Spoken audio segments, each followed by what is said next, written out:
According to sources, speaking to Bloomberg, Nigeria is considering going back into the Eurobond market. They have apparently tapped a number of asset managers, including Goldman Sachs, Citigroup, some other international banks, to explore the possibility. Now, it's rumored that this could be about $1 billion, maybe a little more. We'll get more details as they come in. Also, so that's fixed income. On the money market side of things, the latest Treasury bill auction, which took place on the 13th of March, still featured rates coming down just a tad, but you've got your 91-day bill at 16.2%, the 182 at 17%, and your 364-day bill at 21.12. The subscription pretty much oversubscribed for each and every one of them. With the 364, 159 billion offered, 1.3 trillion naira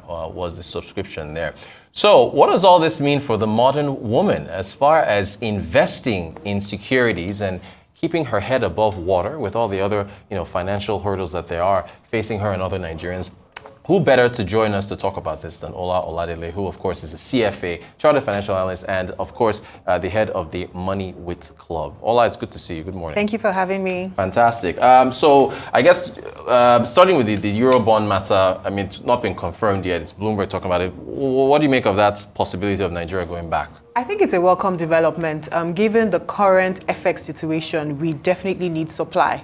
I would even be happy if it's a larger amount so that we actually can move our eyes away from FX and know that there's some supply to cover the gap for a bit and we can do other things. It's a welcome development. We're waiting for more information about it, and hopefully if it goes through, and then we'll make progress from there. $1 billion is... I mean, it's funny that I can say that $1 billion is small, but I mean, we need a little. I mean, I think Ivory Coast when they got like 2.6 or 2.7 or something. But I mean, what do you make of the amounts? Do you think we need more than that? We do need more than that. Yeah. We need a whole lot more than that. So it would be great if they could tap more. But I would presume they're trying to test the market to see where there's appetite. Sometimes you also want to make sure that it's successful and oversubscribed, and maybe you now sell more than you offered, as against putting a large amount and then not succeeding at that amount. So let's see how it goes. What do you make of, what are you telling your Money Wit Club members about this latest Treasury bill offer? I mean, rates continue to climb 21%. I think the true yield is even higher than that. What do you make of the latest TV offer? So the true yield is about 26%, which is fantastic. It is fantastic. Yeah. It sort of corroborates what the central bank governor is saying around. He wants there to be real returns on investments. And so it's a good time to invest if you have excess cash. Yeah. Bearing in mind also that treasury bills are just 1 year. After 1 year, you're back to square one. Right. Which makes the bond market a little juicy at this time. But it's a welcome development. It will also slow down the amount of money in supply.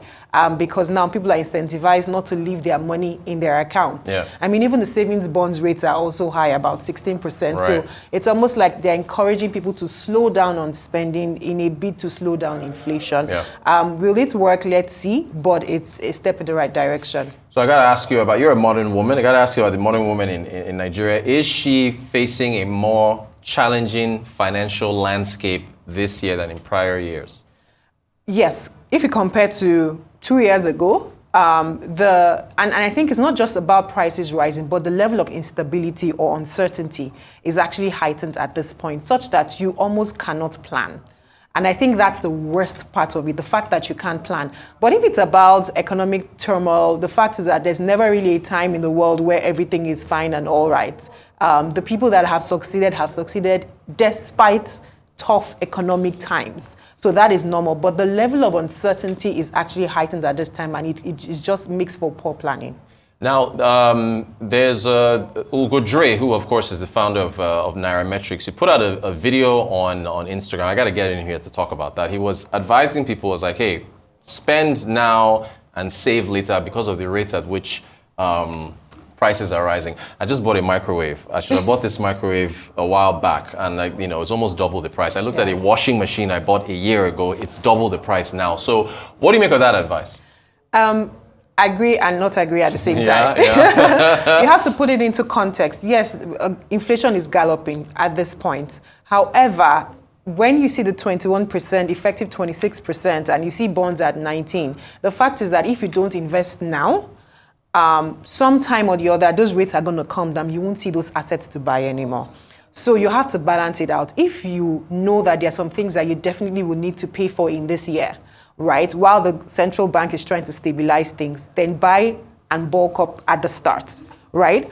But once you cross that, then every other money should go into investing. Why? Because apart from bonds and treasury bills at high interest rates, you also find people that are forced, they are selling by force or selling under GOS because they need cash. And those are cheap assets that you would not see when everywhere is calm.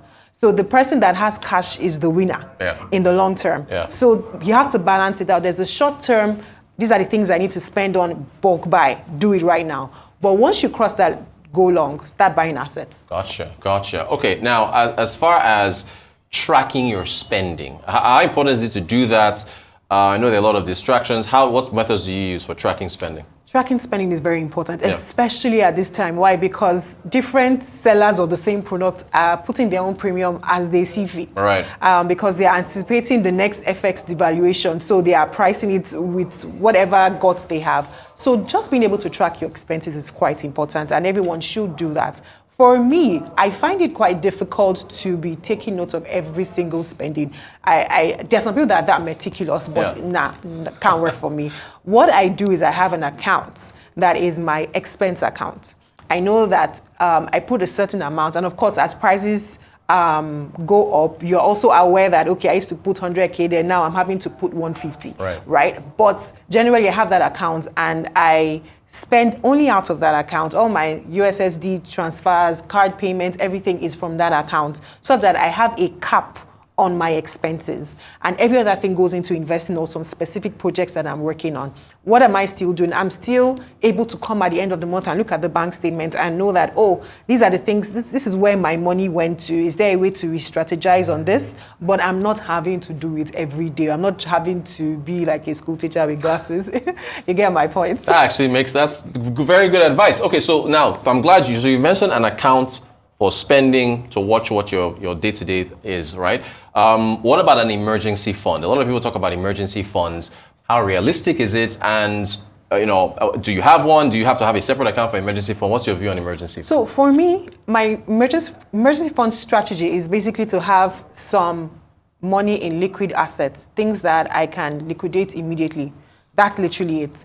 And knowing that even though I see a better opportunity, I will not touch that money.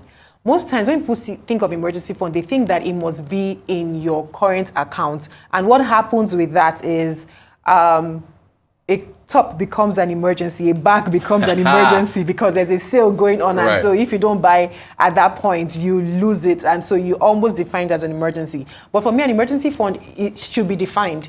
What are the things that you classify as an emergency that will make you liquidate these funds? If you don't predefine them, then any form of financial pressure, whether serious or not, whether emotional or logical, you end up tapping into it. So for me, I have money in fixed deposit that I will not touch. Even though I see a better deal, I know that this money is my just in case I need it, but it's still earning returns. It's not at zero, and then it's not exactly accessible.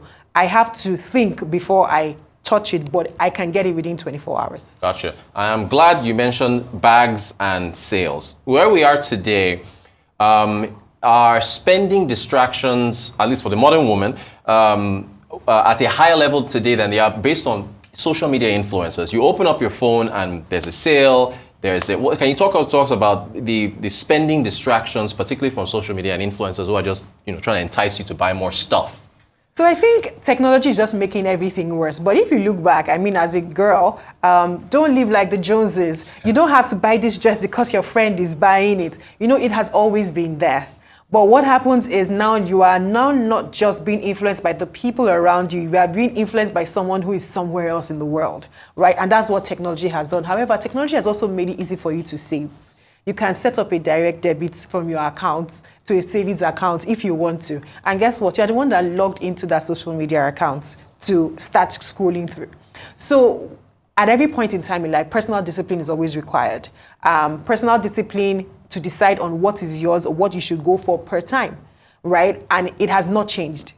even though technology has made it more in your face. So yes, influencers do their work, and that's their work to influence you.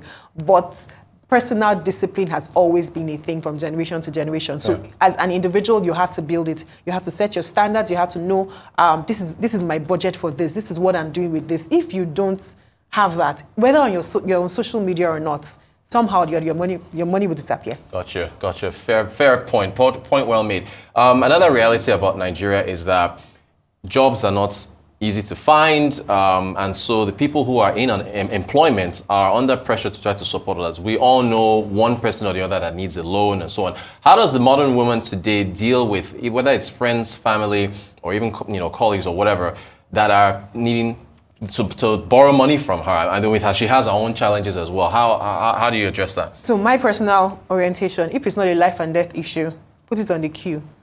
So there are real emergencies. There are actual, we need money for blood, things like that. Those are emergencies. Whatever you can do. It doesn't happen all the time.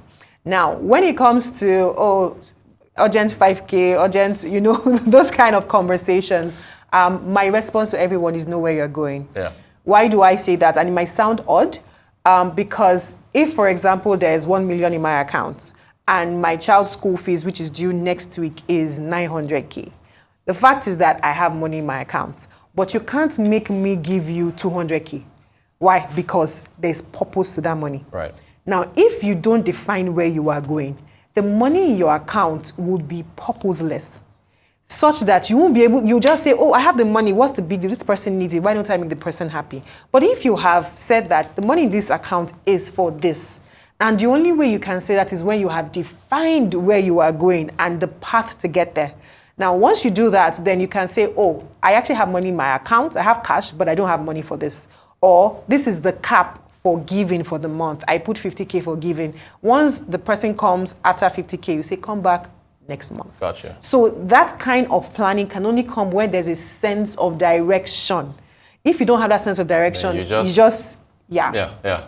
All right, I'm sorry to make you repeat yourself, but just to come back to the bonds and the treasury bills, you like the rates and you would advise the modern woman today to definitely put some money in there. Yep. Yeah. Unfortunately, the minimum investment for treasury bills is 50 million. So Yeah, maybe if you don't have up to that, you should be looking at the savings bonds, which is also better. That's okay. it. What about stocks? Are you? What's your attitude towards stock? I mean, the NGX has done relatively well so far. I know it's a lot more risky, but what do you tell people about stocks? Stocks is long term. Yeah. Take away the noise.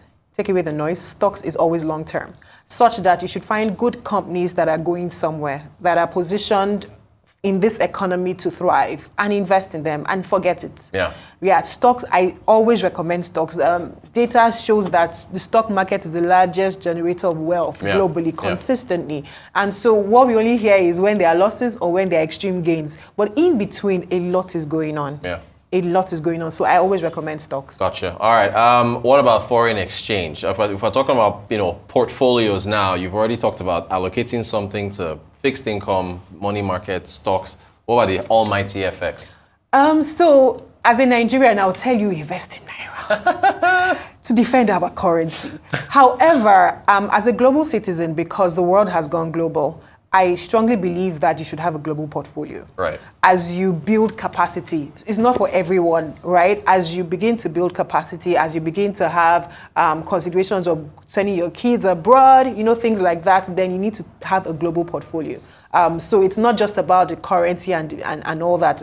As an individual, you need to have a global portfolio.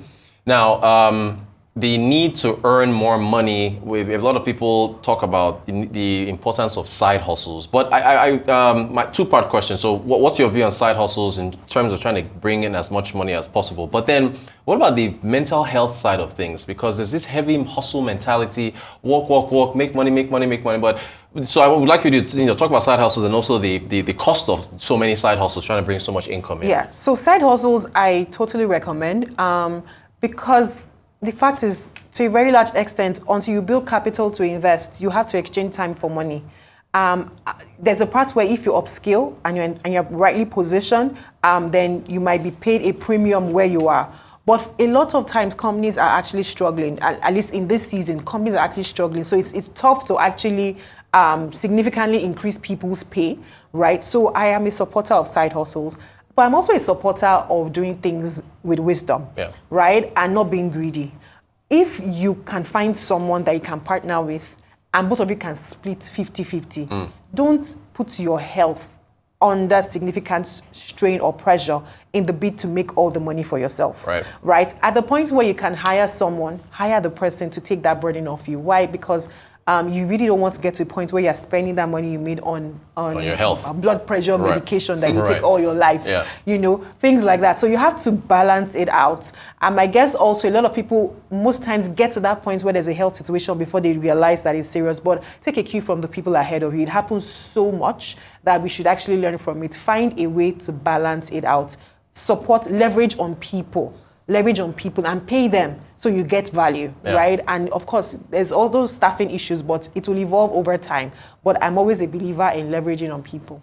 Fantastic advice. Oler Oladele, the founder of the Money Wit Club. Thank you so much for giving us tips for the model. I think men can even take this advice as well. Thank you so much. Appreciate your time.